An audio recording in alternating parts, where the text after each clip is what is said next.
Welcome back to Content Decoded. Here's a truth most AI founders completely ignore. The companies winning the biggest enterprise deals aren't the ones with the most advanced technology. They're the ones solving the most specific problems for specific buyers. Cohere figured this out early. While OpenAI and Anthropic talked about general-purpose AI capabilities, Cohere went narrow and deep. They positioned not as the best AI company, but as the only AI company that actually understands enterprise implementation complexity. And it worked. They're closing larger deals than companies with bigger marketing budgets. Today, we're breaking down exactly how Cohere built vertical authority through strategic content.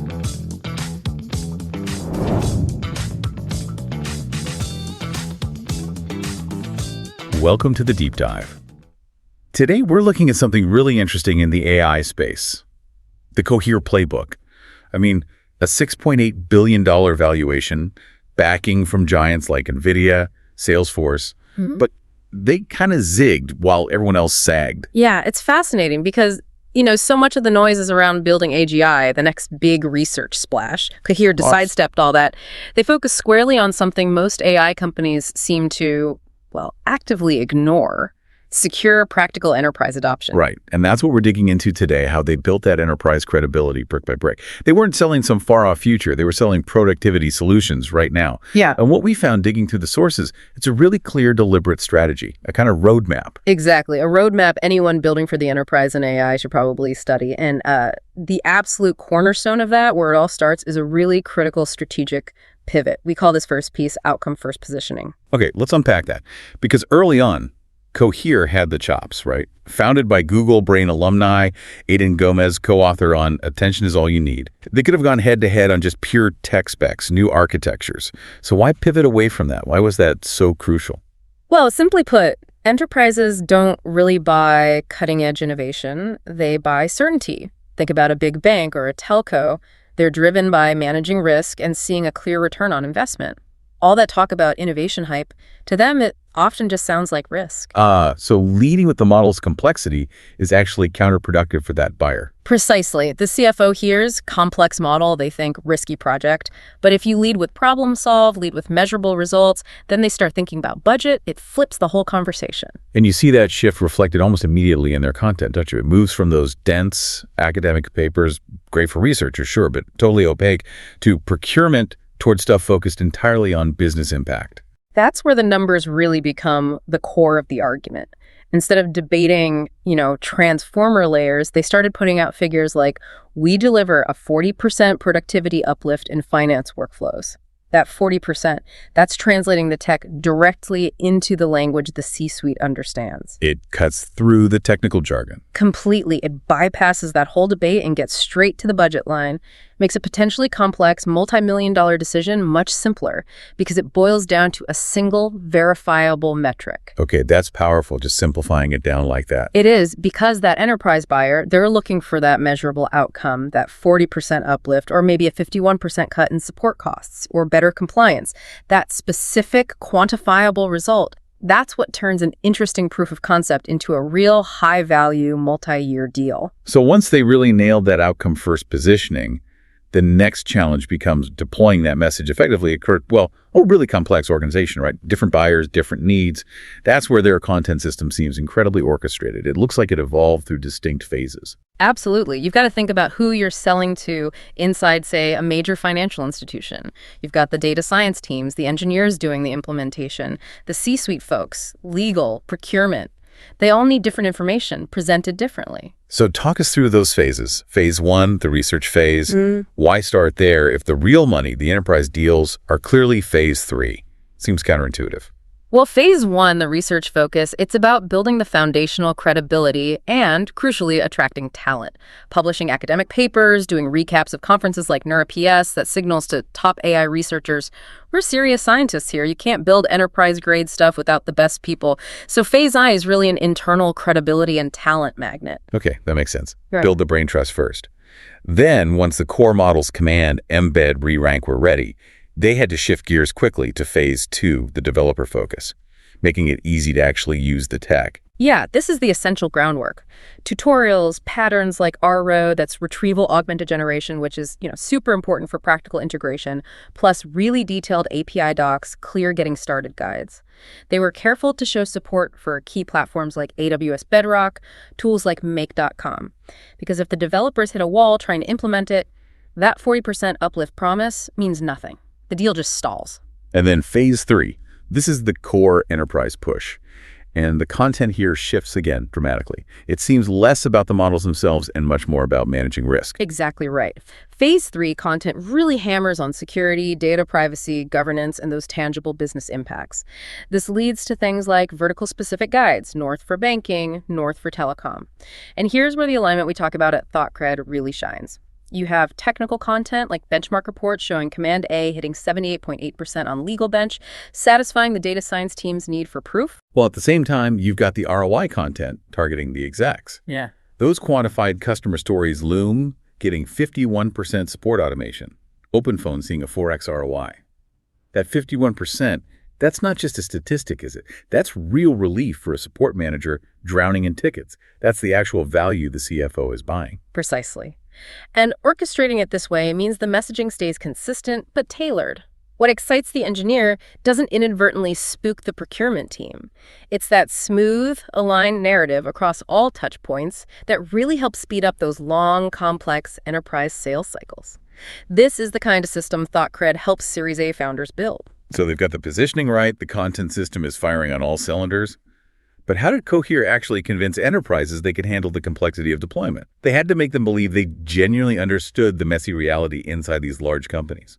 Which brings us to their enterprise positioning. Yeah, they made a conscious choice, it seems, not to be the everything AI for everyone. While competitors were chasing multimodal features for consumers, Cohere really zeroed in on the unique pains of the enterprise.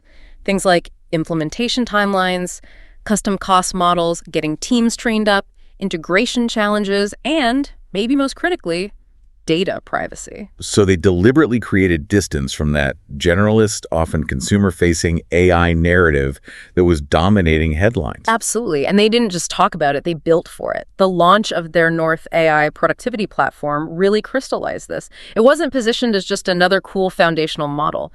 It was framed as a secure, private AI workspace, a tool for workflow automation within a controlled environment. They were selling the secure container, not just the API key inside it. And that focus on secure deployment options, offering on-prem, private cloud, bring your own data models, that's the key to unlocking those highly regulated sectors, isn't it? It's the absolute difference maker, and the proof is in the pudding, right? Look at Oracle integrating Cohere into over 100 of their generative AI business workflows. That kind of deep adoption doesn't happen because a model is fashionable. It happens because Cohere demonstrated they could handle enterprise-grade security, integrate smoothly, and respect data sovereignty at scale. Which then naturally feeds directly into their sales enablement. This content isn't just creating awareness, it's actually helping the sales team close deals faster. Oh, completely. For enterprise deals, confidence is everything. You need proof it works in the real world. Those case studies with recognizable logos, Notion, Bamboo HR, Loom, they aren't just nice-to-haves, they're essential validation. They give buyers the confidence to even start the often months-long procurement journey. Cohere is also smart about proactively addressing skepticism, publishing guides on how to measure AI impact, tackling ROI questions head-on before sales even gets involved. And the technical content plays a direct sales role too, right? By being transparent. Hugely. When Cohere publishes transparent benchmark data, like showing ReRanker v3 delivering an 8 to 11% performance lift in retrieval accuracy, that does two things. First, it gives the sales team a concrete, quantifiable advantage over competitors. Exactly. Second, that 8 to 11% isn't just an abstract number to the technical buyers. It translates directly to cleaner data, fewer AI hallucinations, more reliable automation. It directly addresses their concerns about implementation risk and gives them the hard data they need to justify the choice internally. It shortens the technical validation part of the sales cycle significantly. Okay, let's shift focus slightly to the leadership role here, specifically the founder strategy. Aidan Gomez seems like a really crucial piece of this credibility puzzle. Yeah, his public narrative is, well, it's textbook execution. He has that undeniable technical depth, the attention is all you need credential. But when he goes on high-profile podcasts like First Marks or No Priors, he doesn't just talk tech. He He consistently articulates a very specific enterprise vision. He spends his time contrasting the AGI hype with Cohere's down-to-earth mission, boosting human productivity, solving real business problems. And he brings a personal element to it, too, sharing bits about his background, his journey from pure research at Google Brain to founding an enterprise-focused company. Why does that personal touch matter when you're selling multi-million-dollar deals to huge corporations? Because enterprise leaders, they need to trust the person leading the company they're partnering with. That narrative, that personal story, it builds a different kind of trust. It shows he's not just a brilliant researcher, but also a grounded strategic leader focused on delivering practical value, not just chasing the next scientific breakthrough. It builds confidence. And it wasn't just him, right?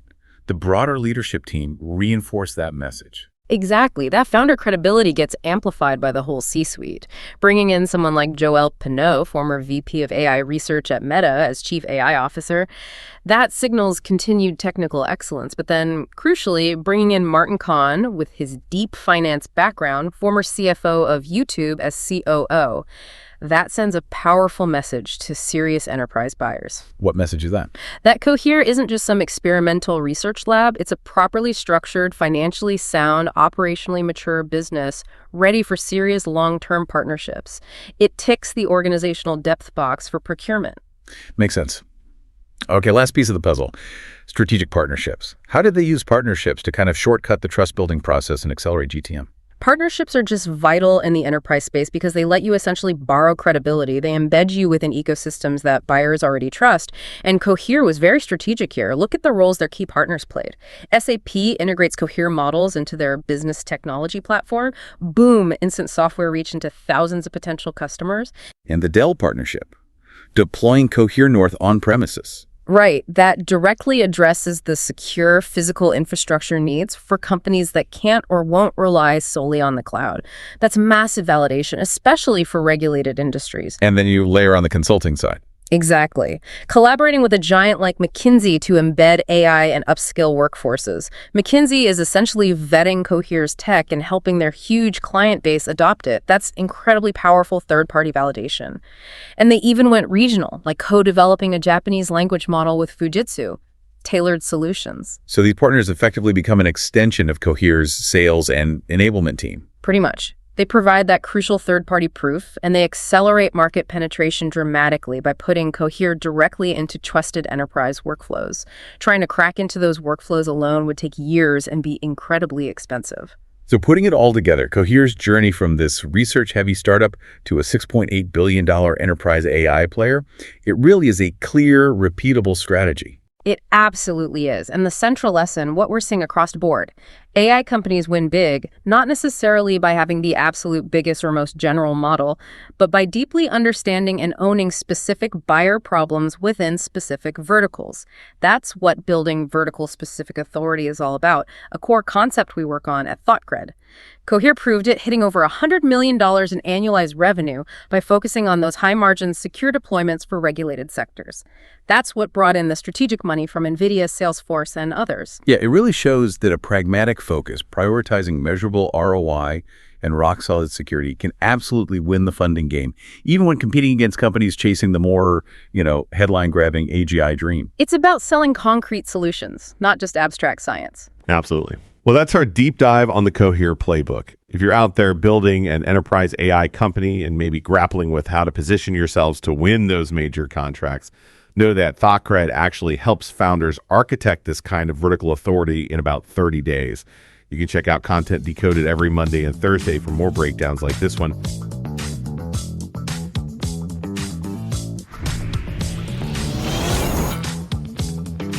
That's the Cohere playbook. Here's what matters. Depth beats breadth.